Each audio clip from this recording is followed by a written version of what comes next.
Showed the leg, Ukuchini, isn't it? Yeah, because it's not allowed. Okay? And we continue to monitor. And even foreign journalists know that they have to abide by the code of conduct. Whether they are foreign, whether they are who, they have to abide. Yes. Yes. My name is Austin Akwanda. I have noted with concern that about killing of the potential of journalists. For example, I go to the field. I was working with Hope TV as a reporter. I go to the field, search for news. Sometimes the person giving the interview makes me wait for 3 hours. And sometimes they always give something so that you go in. And you find that some other people sit in the office and earn more. While I, as an individual, have got and it has been also raised, I think, in the raw media services, where there are individuals who go and earn more, and you find that the person who has gone to the field and has really sweated for that story, you have waited for almost 3 hours to get that story. Then, for example, then that somebody gives you 1,000, not because they want you to change the story, but it's because of appreciation. So sometimes you find, as journalists, they pick that because on top of what you are paid, the other people in the houses. Then how do you protect investigative journalism? From the time I came to this school, I've been introducing myself as investigative journalist, but I've never done it before.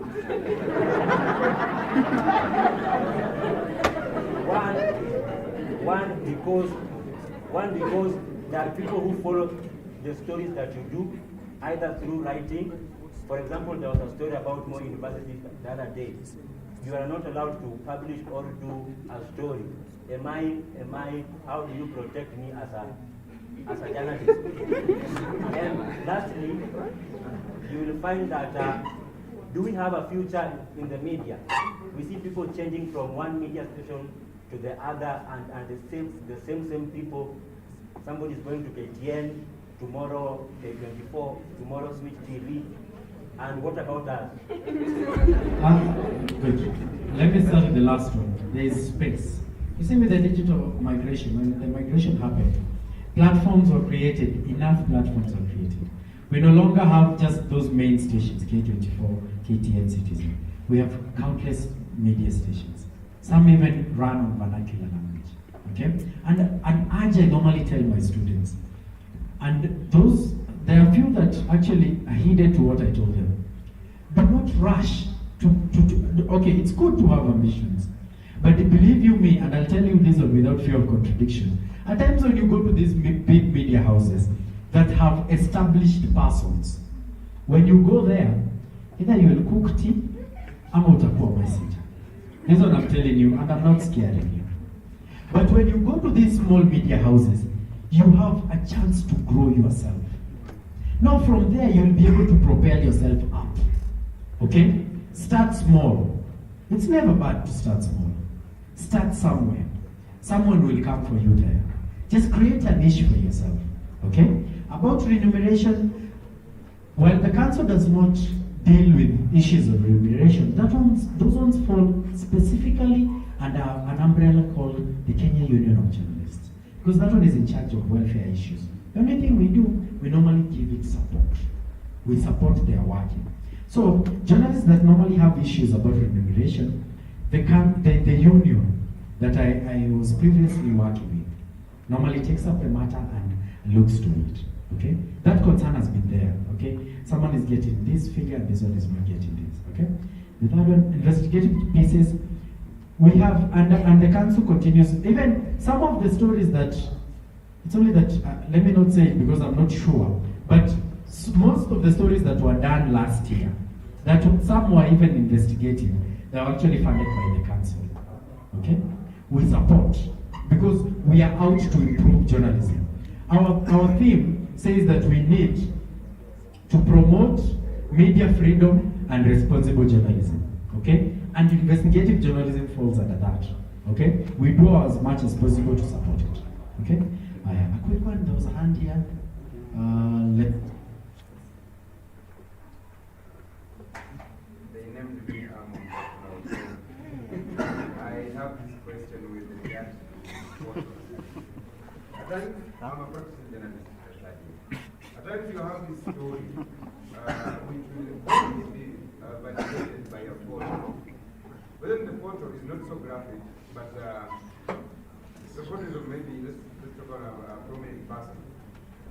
But the photo is, let's say, not so well for the public view. But again, the stories of public interest, I must have the story to validate. I must have this photo to validate the story. I'm there as a journalist, thrown in between. I mean, which is always the right way to do, because here you have a story that you must give to the editor, and here you have a photo that will arouse mixed emotions and mixed reactions. But then the photo is maybe somehow, let's say, maybe questionable. Not because of the source, but maybe the kind of photo of you. But then the photo is a mask for that story. Okay. Well, the photo may be a mask for the story. So I think I'm still asking why use a questionable photo, yet the story can still run. Yesterday we were talking. We had a case of a pastor who was caught red-handed with someone's wife, and the pastor was going shirtless and on a birthday suit and just trying to cover himself. Now, he's a famous pastor, and you have to do that story. But then that photo, that photo can't appear on a page. How do you go about that? That one goes down to what we call editorial policies. Editorial policies. What is the editorial policy of your station? There are stations that have no problem with maybe depiction in that, while there are others that will just write man of cloth caught red-handed. Okay? Yeah. So it goes down to that. And then you as an individual, do you want to run it that way? If that story runs with your byline, will your mother be happy with it? Will your dad be happy about it? Mauva to serve. So it goes down to even personal conviction. Okay? Yeah, thank you. There was a hand there. Yes, sir. And ladies, I want questions also for you. Okay?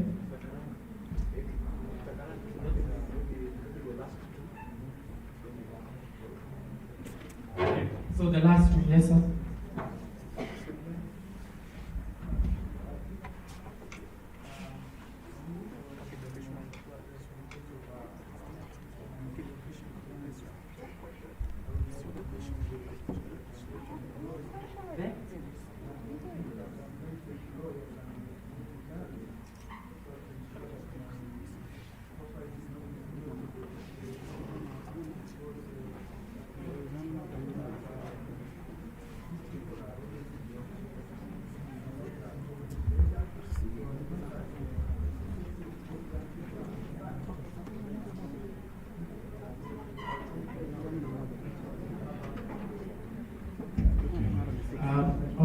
On issues of investigative pieces, they're always very touchy because I'm very keen, because you may expose a story about someone and they immediately come after you. Okay?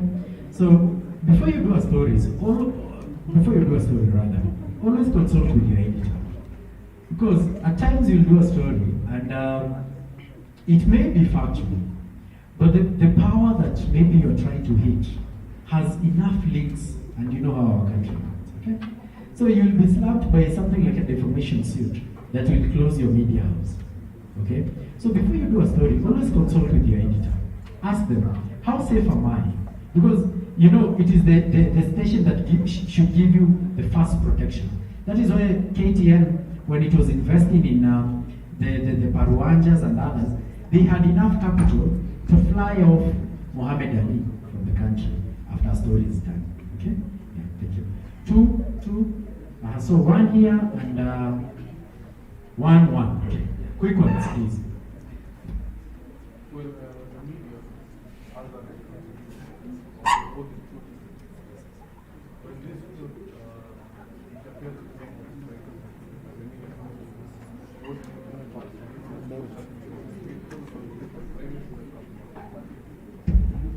Well, I'll answer that with an example. In 1990, when there was the second liberation, There is a journalist called Joe Cathy. Maybe your teachers know him. Joe Cathy was working with NMG at that time.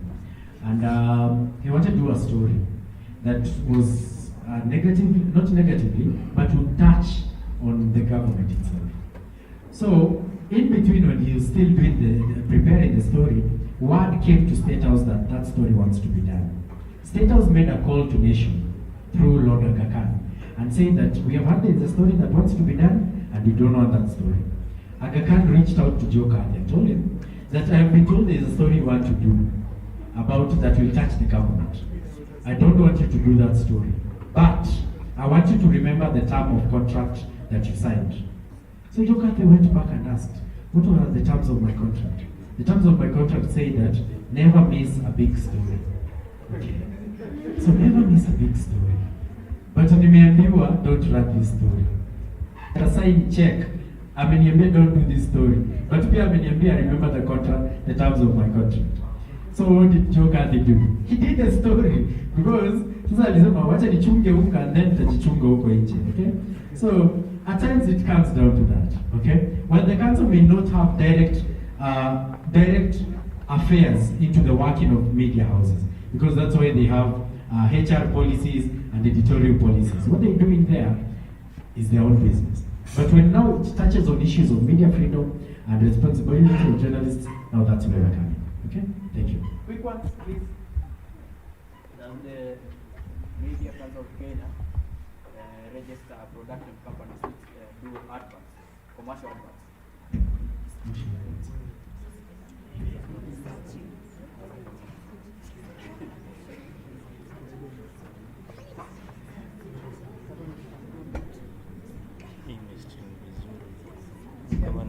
Registered media enterprises are normally accredited. However, do this. Just get me that question as good as it is. Share it with Mr. Musakani. I'll consult. So, thank you. Yes? Forward.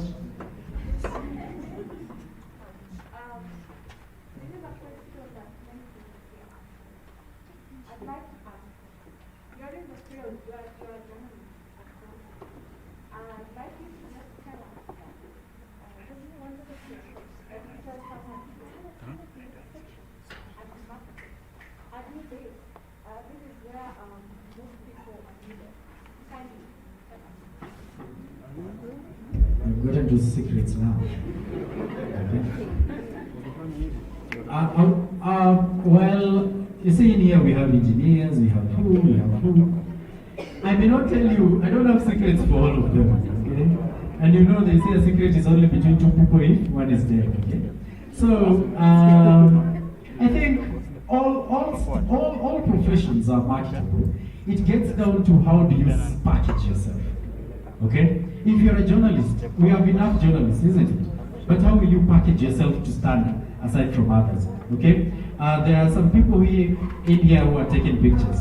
So you have approached someone, you said, I'm a student journalist, I take pictures, okay? What else? You say, I have a blog. Just type there, blog, these are these. That is my work. And then these people will be like, this is good. Let me tell you, someone once told me that at times, when you go for although don't quote me, but this person was telling me that next time you go for an interview, after you are done, unatoa business cards zako unaambia you can reach me through this number, okay? Although that is bordering on being overconfident, but it shows that this person actually knows what he or she is doing, okay? Just be good at what you're doing. Last one, a lady, yes please.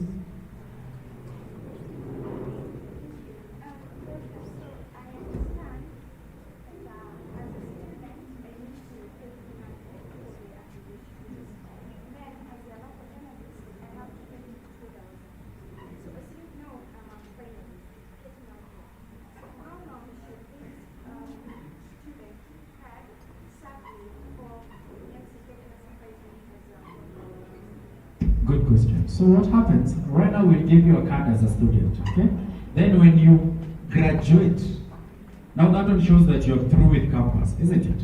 Now you reapply as, now you're a journalist. Then you'll only add 1,700 shillings.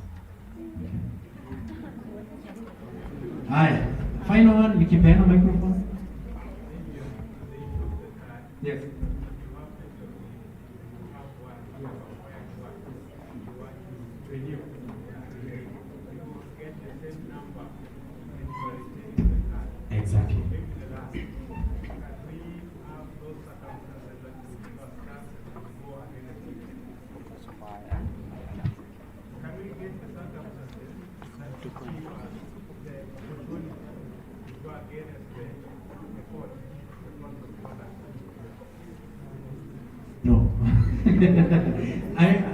The courts are strictly to be followed to the letter.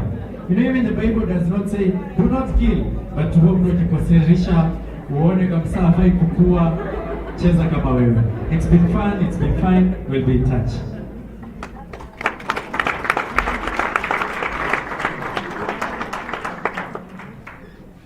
Thank you very, very much, Mr. Karanja. I think all of you have enjoyed the presentation as much as I've done. Have you? Yeah, sure. I have a coffee. We are